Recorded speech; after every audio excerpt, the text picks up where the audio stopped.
जणू एखाद्या फाशीच्या कैद्याप्रमाणे तिने आपल्या जगण्याचीच इच्छा सोडून दिली होती आणि येणाऱ्या मरणाची आतुरतेने वाट बघत होती. आता पुढे त्याने स्वप्नातही विचार केला नव्हता की ती इतकी बदलून जाईल. तिच्यावरच्या असलेल्या प्रचंड रागात, प्रचंड तिरस्कारात, घृणेत त्याने तिच्याकडे नीटसं बघितलंही नव्हतं आतापर्यंत. पण आता जेव्हा तो तिच्याकडे बघत होता तर त्याचे काळीज पिळवटून जात होतं.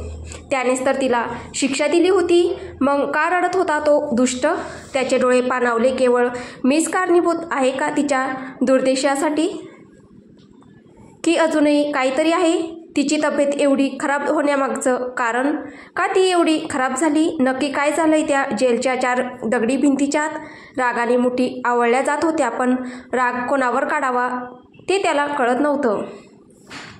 जिचा सगळ्यात जास्त तिरस्कार करत होता आज तिच्यासाठीच परत रडत होता तो. विचित्र होतं ते सगळं नातं त्यांचं. प्रेम, तिरस्कार, घृणा, राग, द्वेष, अपमान, सूड, कोर्य, सगळंच विचित्र होतं त्या नात्यात. जगाच्या इतिहासात कदाचित कुठलीच प्रेम कहाणी इतक्या विचित्र गुंत्यात अडकली नसेल जितकं गुंतागुंतीचं त्या दोघांचे काटेरी रेशीमबंध होते. क्षणात प्रेम, क्षणात राग, क्षणात फसवणूक, क्षणात जीव घेणा सूड. अवघड होतं, खूप अवघड होतं त्यांचं नातं. सामान्य लोकांना समजण्यापलीकडचं अवघड.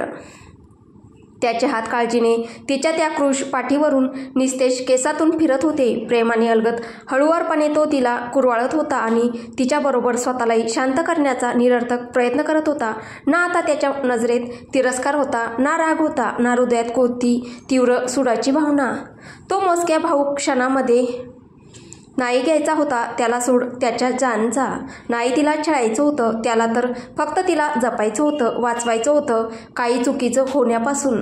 विसरून गेला होता त्या मूठभर क्षणात सगळंच काही.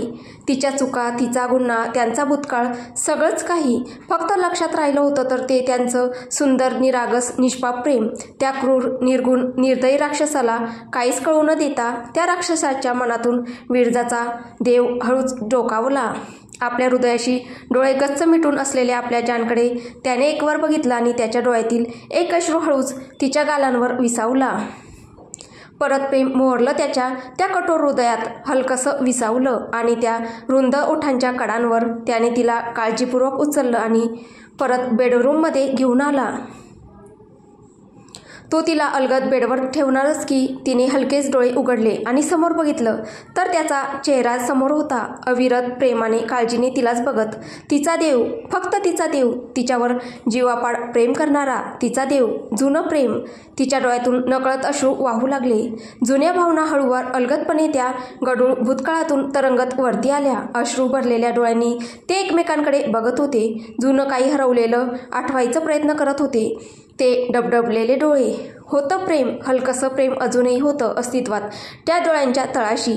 सगळंच नष्ट झालं नव्हतं काळाच्या ओघात. देवाय कित्येक दिवसांनी हळवा झाला होता कोणासाठी.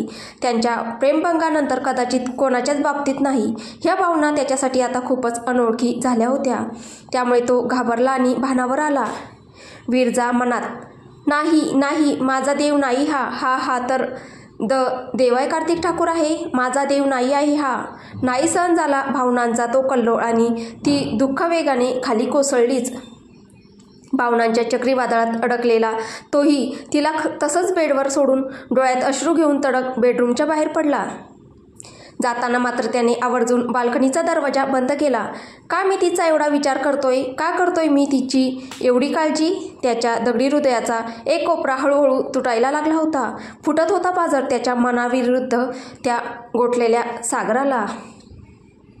5 मिनिटातच मेड्स आतमध्ये आल्या. ती अजून पण अंथरुणातच पडून होती.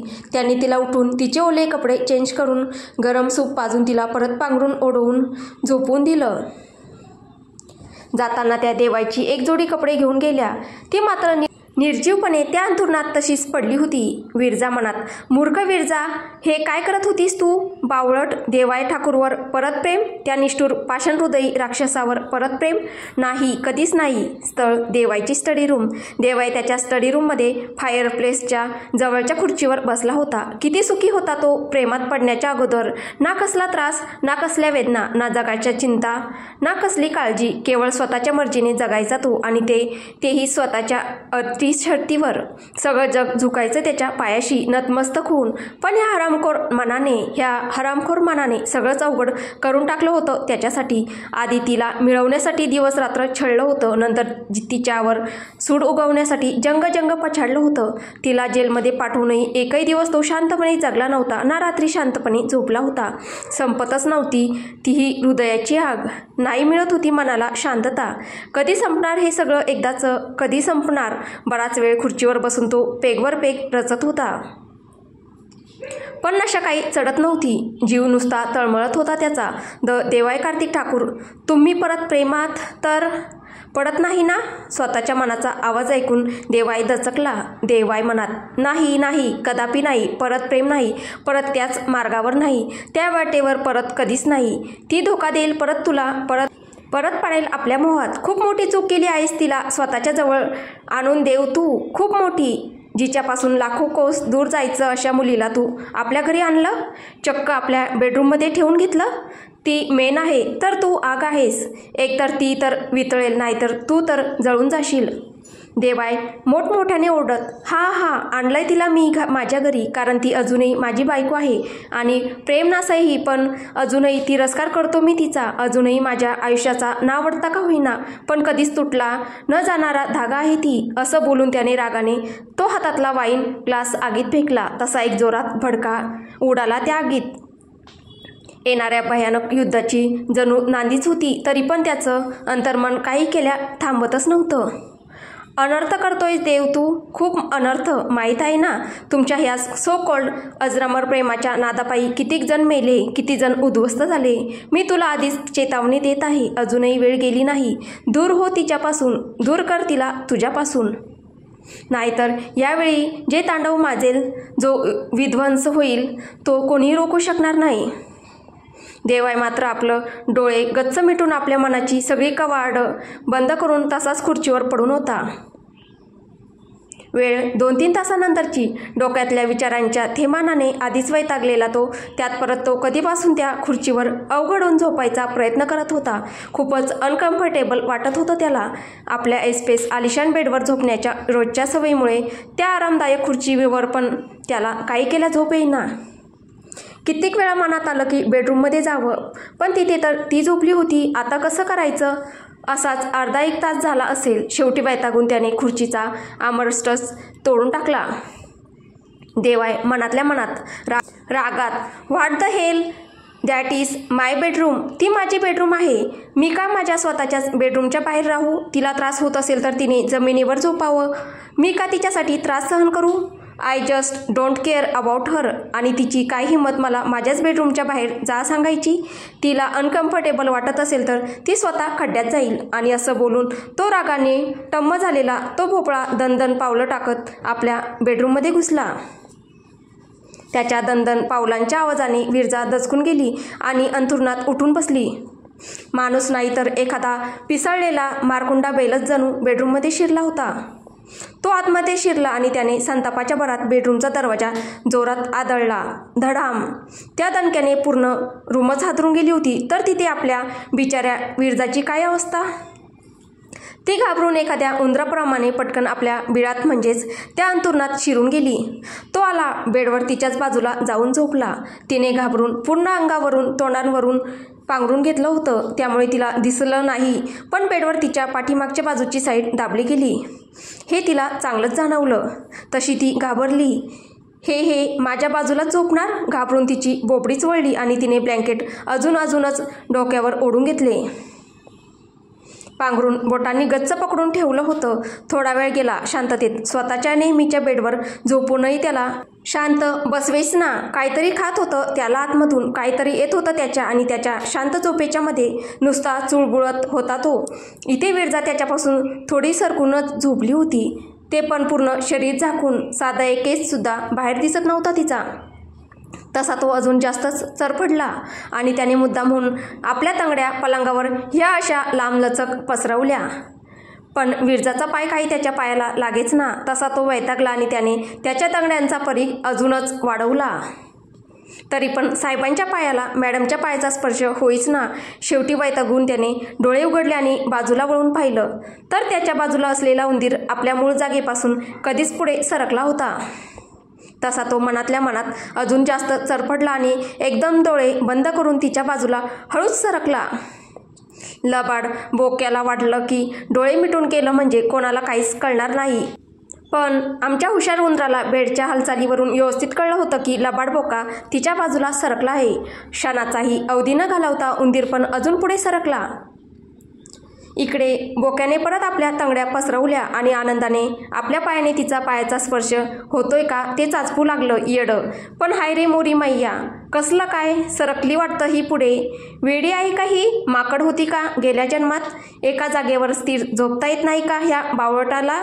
तो नुसता रागाने लालगुंद झाला होता, चरफडत होता, तडपडत होता तिच्या एका साध्या स्पर्शासाठी. आता तर तो पण जिद्दीवर आला होता. हारणं तर त्याला कधीच माहीत नव्हतं.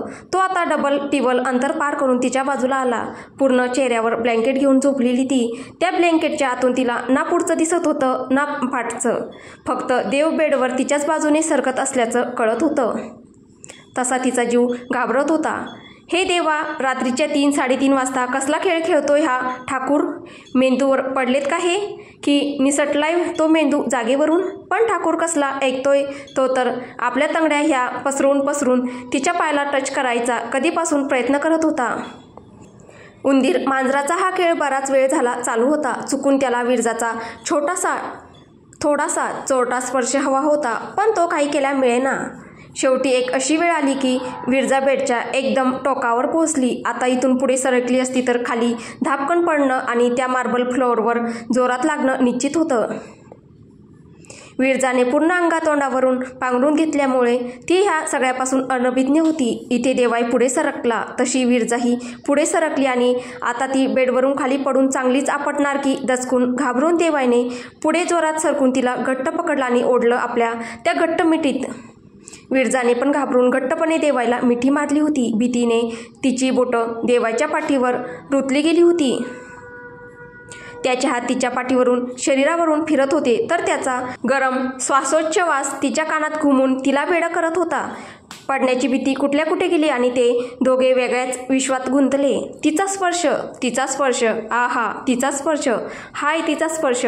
क्षणाक्षणाला तो वेडा होत होता तिच्या स्पर्शाने.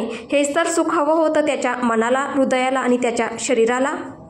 ह्याच्यासाठीच तर तो इतका तडपडला होता, तरसला होता, रात्रीची झोप हरवून बसला होता. तो थांबतच नव्हता. तिच्या मानेत त्याने तोंड खुपसलं आणि वेड्यासारखा किस करू लागला तिच्या मानेला. बांध सुटला होता मनाचा. आता नाही थांबणार होता तो. त्याच्या स्पर्शाने विरजाई आपल्या सद्य परिस्थितीला, आपल्या अस्तित्वाला हरवून बसली होती आणि विरघळून गेली होती त्याच्यात. कधीपासून तृष्टात असलेल्या जमिनीवर अखेर प्रेमाची बरसात झालीच. सुखावत होते दोघे एकमेकांच्या स्पर्शाने. हवावासा वाटत होता तो स्पर्श, ती मिठी, तो देवाय, ती विरजा. विभक्त हृदयाला अखेर हृदयस्पर्श झालाच. आवेगाने त्याने तिच्या ओठांवर ओठ ठेवले आणि तिला डीप किस करत तिच्या ओठात तो अजून खोलवर हरवून जाणार की त्यांच्या डोळ्याची नजरानजर झाली आणि अस्मानी अचानक एखादी दामिनी कडकडावी त्याप्रमाणे शोक लागून ते भानावर आले. अगाध प्रेम, अनावर ओढ, बरोबर शापित भूतकाळाची सावली होती त्यांच्या त्या डोळ्यांच्या मध्ये, जी कधीच त्यांना एकत्र येऊ देणार नव्हती. भानावर येऊन तो पटकन बेडवरून उठला. पायात त्याने आपले शूज अडकवले.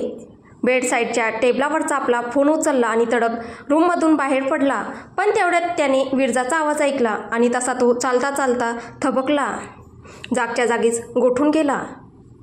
विरजा थरथरत कापत भरलेल्या डोळ्यांतले अश्रू मोठ्या मुश्किलीने आवरत, मिस्टर ठाकूर, तुमची प्रत्येक शिक्षा मान्य आहे मला, पण तुमचा स्पर्श मान्य नाही. Please don't ever touch me again. Viraja आपल्याच विचारात होती. तिचं थांबलेल्या देवाईकडे लक्षच नव्हतं. पण जेव्हा आजूबाजूची भयान शांतता तिला जास्तच जाणवू लागली तसं तिने दरवाजाच्या दिशेने बघितलं आणि ती गोठून गेली. देवाय अजूनही तिथे त्याच जागी तसाच उभा होता. तिला पाठमोरा. जागेवरून अजिबात न हलता त्याने हळूच फक्त त्याची मान तिच्याकडे वळवली. त्यावेळी त्याच्या डोळ्यातील अंगार बघून, राग बघून ती थरथर कापू लागली. संतापाने त्याच्या नाकपुड्या फुरफुरत होत्या. डोळे लालबडक झाले होते. तो वळला. एक एक पाऊल हळूहळू टाकत तिच्याकडे येऊ लागला. घाबरून ती मागे सरकली, पण तो जराही थांबला नाही. तो पुढे तिच्याच दिशेने सरकत होता. ठाक ठाक ठाक ठाक ठाक ठाक ठाक. त्याच्या प्रत्येक पावलानिशी तिचा श्वास गोठून जात होता. त्याने त्याच्या मनगटाचे घड्याळ जोरात खेचून काढलं आणि फेकून दिलं त्या कोपऱ्यात. धाड. पण तो थांबला नाही. तो तिच्याकडे चालतच येत होता, तिच्या डोळ्यात डोळे घालून, एक पापणीही खाली न लावू देता. ठाक ठाक ठाक ठाक ठाक ठाक ठाक ठाक. भीतीने विरजाला श्वास घेणं मुश्किल होऊन गेलं होतं. श्वास अडकतोय माझा, श्वास अडकतोय माझा. मूर्ख मुली, हा 3 वर्षापूर्वीचा तुझा देव नाही जो तुझ्या प्रेमात पागल होता. हा आहे देवाय कार्तिक ठाकूर, ज्याने आत्ताच काही तासांपूर्वी मृत्यूचं तांडव घातलं होतं. काय विचार करून तू त्याला जाऊन भिडली? आता भोग आपल्या कर्माची फळं. ती मागे सरकत होती, पण तो काही थांबत नव्हता. तो पुढेच येत होता. ठाक ठाक ठाक ठाक ठाक ठाक ठाक. ती घाबरत होती, थरथर कापत होती, पाठीमागे सरकत होती. तो मात्र डोळ्यात अंगार आणि हृदयात आग घेऊन तिच्याकडेच येत होता. न थांबता, न विचार करता, नुसता तिच्याचकडे सरकत होता. आग आग आग. नुसती आग भडकलेली त्याच्या मनात. शेवटी त्याच्या डोळ्यातील अंगार न सहन होऊन तिने गप्पकन डोळे गच्च मिटले, पण क्षणार्धात कसल्या तरी आवाजाने परत उघडले. त्याने अंगावरचं शर्ट सरकन खेचून काढलं आणि अर्ध फाडून फेकून दिलं. तडतड तडतड त्याच्या शर्टाची बटणं तुटली आणि गरंगळत तिच्या पायाशी येऊन पडली. तशी ती घाबरून अजून मागे सरकली आणि अजूनच थरथर कापू लागली. देवाच्या रौद्रावतारापुढे तिची अवस्था एक भयानक चक्रीवादळात अडकलेल्या नाजूक वेलीप्रमाणे झाली होती, जी क्षणाक्षणाला थरथर कापत होती. काळीज गोठून हातात आलं होतं तिच्या. नाही देव, नाही देव, देव नाही. मागे सरकता सरकता तिची पाठ भिंतीला लागली. आता पाठीमागे सरकायला जागाच शिल्लक नव्हती. घाबरून तिचं शरीर पूर्णपणे थरथर कापू लागलं होतं. वेड्यासारखं मागे पुढे हलू लागलं होतं. पण तेवढ्यात तिचं लक्ष बाल्कनीच्या बंद दाराकडे गेलं. तशी शरीरातील उरली सुरली ताकद एकवटून तिने बाल्कनीकडे धूम ठोकली. पण देवाने मध्ये झेप घेऊन तिला आपल्या एका हातावर झेललं आणि फेकलं त्या बेडवर जोरात. ती थरथरत कापत होती, रडत होती. त्याच्या डोळ्यातील संताप सहन न होऊन परत डोळे बंद करत होती आणि भीतीने घाबरून परत उघडत होती. तो बेडवर चढला आणि एक एक पाऊल हळूहळू टाकत तिच्याजवळ आला. विरजा रडत, देव. देवाय अतिशय थंड नजरेने तिला रोखून बघत होता. त्याच्या नजरेतला तो थंडपणा क्षणाक्षणाला तिचा जीव घेत होता. आता तो तिच्या जवळ आला.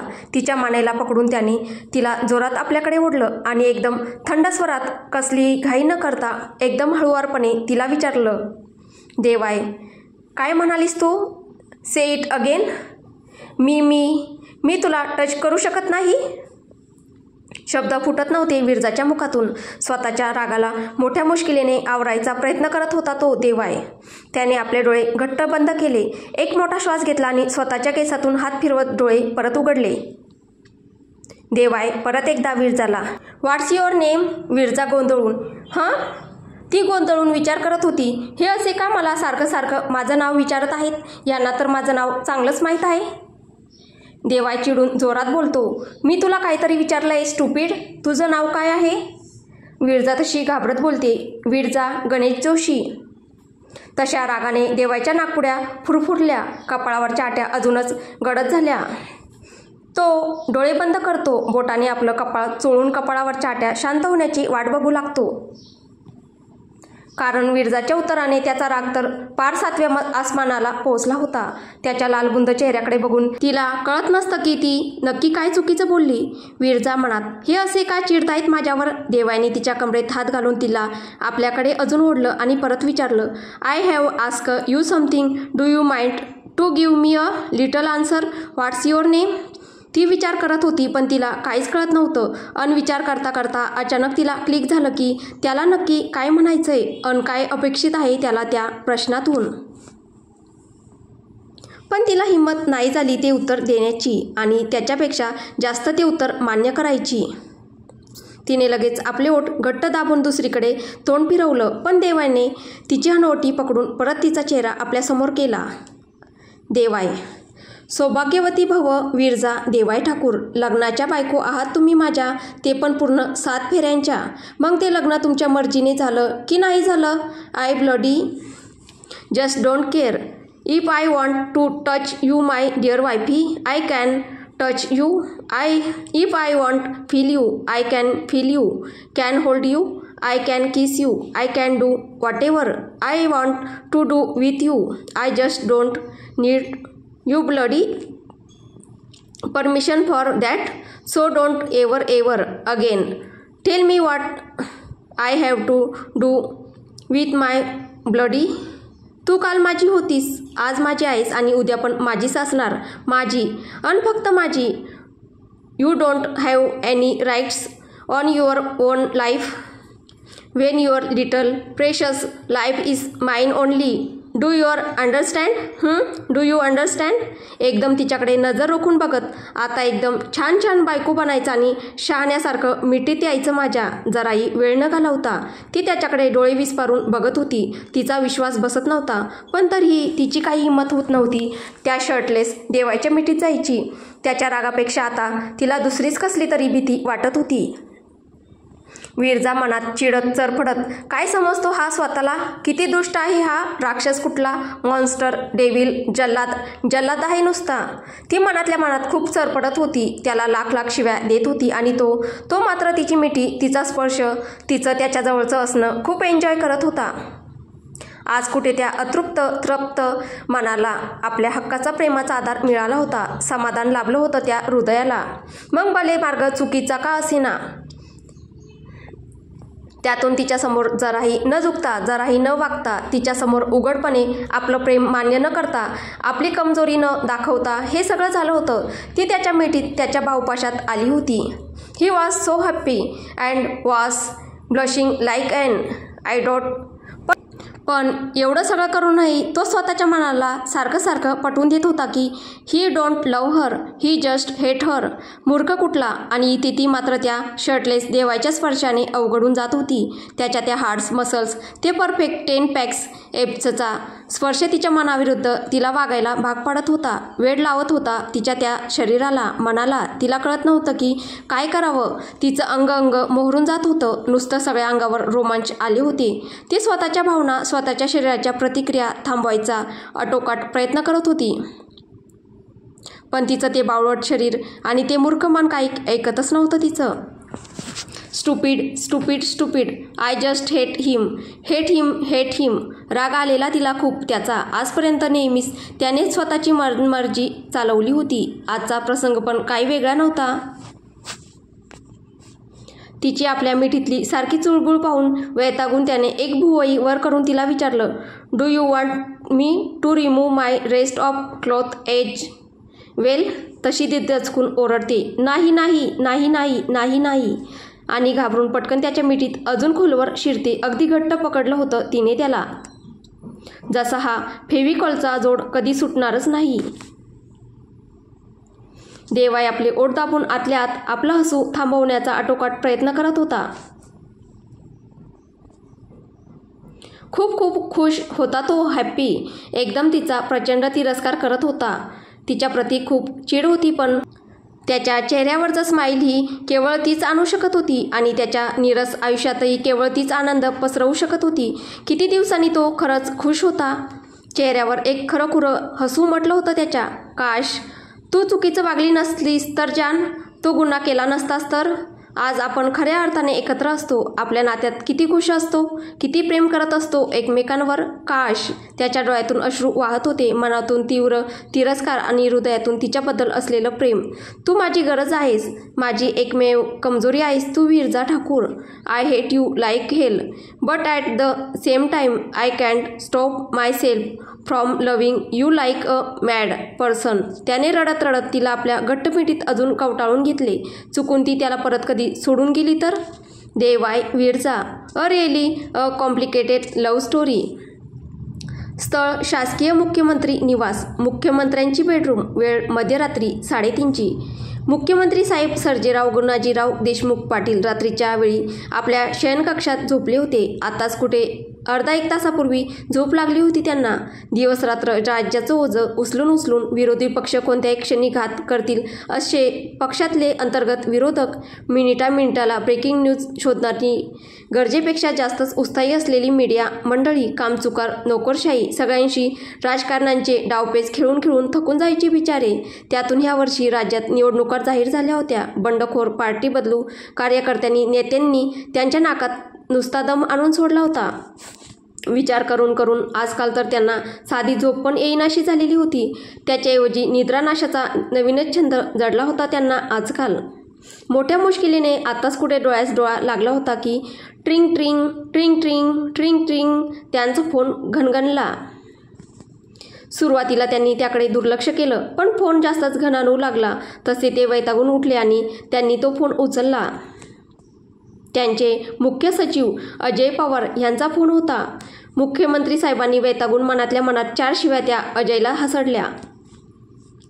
ह्या पवाराला पण आता ह्याच वेळी मरायचं होतं का? त्यांनी वैतागूनच बेडसाईडच्या टेबलावरचा फोन उचलला. मुख्यमंत्री साहेब चिडत, पवार साहेब, ही काय वेळ झाली का आम्हाला फोन करायची? हां, सकाळपर्यंत थांबू शकत नव्हता का तुम्ही? असं काय कांड झालंय की तुम्ही ह्यावेळी फोन करून मला त्रास देण्याचा धारिष्ट केलं? पवार घाबरत, चाचरत, सॉरी सर, ते. मुख्यमंत्री साहेब चिडत, पवार, बोलणार आहात का आता, की अशीच माझी झोप खराब करत बसणार आहात तुम्ही? कशासाठी फोन केला होता अशा अवेळी? बोला लवकर, पटकन. पवार घाबरत, चाचरत, सर, झोप येत नव्हती. जीव खूपच घाबरत होता. कधीपासून झोपायचा प्रयत्न करतोय पण. मुख्यमंत्री साहेब चिडीस येऊन, पवार, हे सांगायला फोन केला होता का तुम्ही? पवार घाबरत, चाचरत, नाही सर. मुख्यमंत्री साहेब रागात, मग काय? पवार घाबरत, चाचरत, ती सुटली. मुख्यमंत्री साहेब गोंधळून, कोण सुटली? पवार आपल्या कपाळावरचा घाम पुसत, विरजा जोशी. तसा एक विजेचा झटका बसला मुख्यमंत्र्यांना आणि त्यांच्या हातातील फोन दानकन खाली आपटला. तर पुढे काय होईल हे आपल्याला पुढच्या भागात पाहायला भेटेल. तुम्हाला ही कथा कशी वाटते आहे कमेंटद्वारे नक्की कळवा आणि कथेचे पुढील भाग ऐकण्यासाठी आपल्या चॅनलला सबस्क्राईब करा. धन्यवाद.